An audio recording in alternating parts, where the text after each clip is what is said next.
You lied about being a doctor. You lied about your sexuality. And now you sitting up here trying to convince the people that you have like this I'm a stand by my man mentality.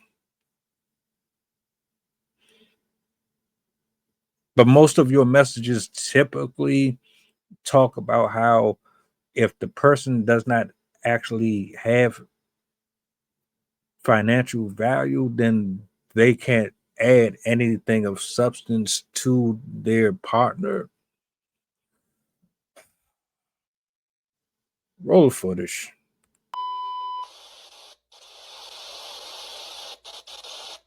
My fiance had an issue, my last one, and he just sitting on the couch with ESPN and them top 10 plays, you know. He's yeah, over and over.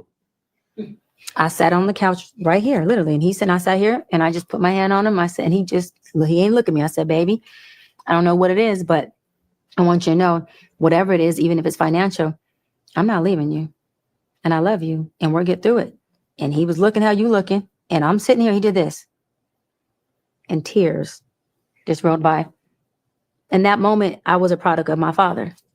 A product of my father teaching me what a man needs. When women don't get that, we don't know how to navigate that.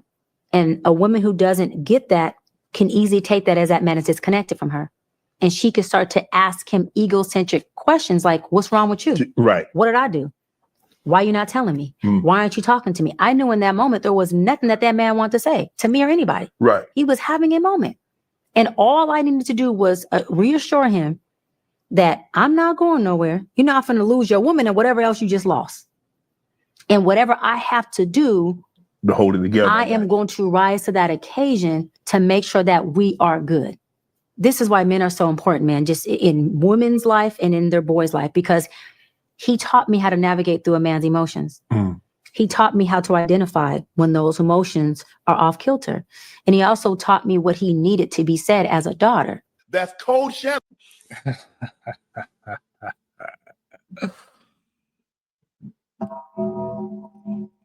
Did he teach you that? Or did he teach you you took it, recycled it, refurbished it, and then created your own concoction of tomfoolery? One of the biggest grifters on the internet, and it works.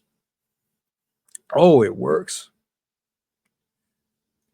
You get up here and you say all of the nice things that we want to hear. Oh, somebody finally appreciates me. Right. But you're not married. The guy that you just brought up in your interview, where's he at? The fool. Why I gotta be the fool? It's always key things that these people be saying, man, that'll let you know that they full of shit. You just told us no matter what's going on financially, whatever you got, I was raised to understand how to adapt to the person that I am sharing myself with. I can empathize with you. I know your struggle. I know your turmoils. And I will be your helpmate. I will be your backbone. I believe you can fly. But where is he at?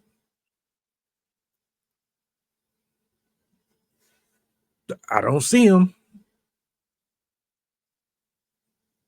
But you use these platforms to say all of this crap, knowing that there are people that are wounded and they're looking for a safe place to rest and unload all of their stuff.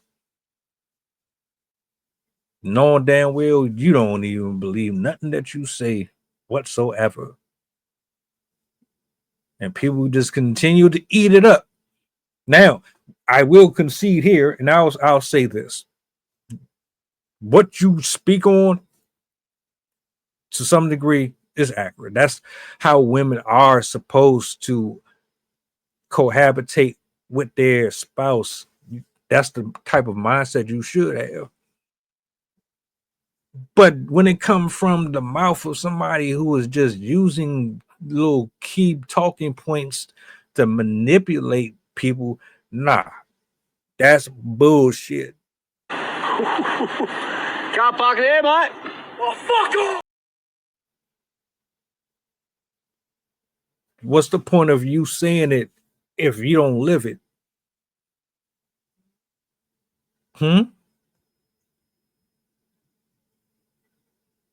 If I'm not mistaken, you had a couple of proposals. They never went through. But then within those proposals, you say, well, things didn't work out. And I'm trying to understand how do you have all of this knowledge and wisdom, but you couldn't even get down the aisle with none of these people? You can blame the man all day. What about you? Crazy. I could understand if you was married to one of these guys and they could confirm. Too much information over the last few months just suggests that you are basically doing and saying whatever is necessary to get the algorithm on your side. Nothing genuine about this. If this was so genuine, we would see some results. All I hear is somebody that just is very articulate, but you're full of crap, man. Stop lying. And then it don't really be people challenge you on it. The only person that I can remember as of recent to do it, I'm not even going to do that. Do you believe her? Do you agree with what she said? But do you believe the words that's coming out of her mouth? Yeah, I'm not sold. Welcome aboard the flight. This is pilot Pushite talking. We going back to Memphis and coming straight from New Orleans. The estimated time of arrival is about an hour, and I can turn your ghost if you try and play with my power. So when you look up and see the sun flashing, stay in your seat. If the flight attendant say you making trouble, then we got beef. The turbulence might get rocky. You better not spill your food. This is brand new plane if you get it missing.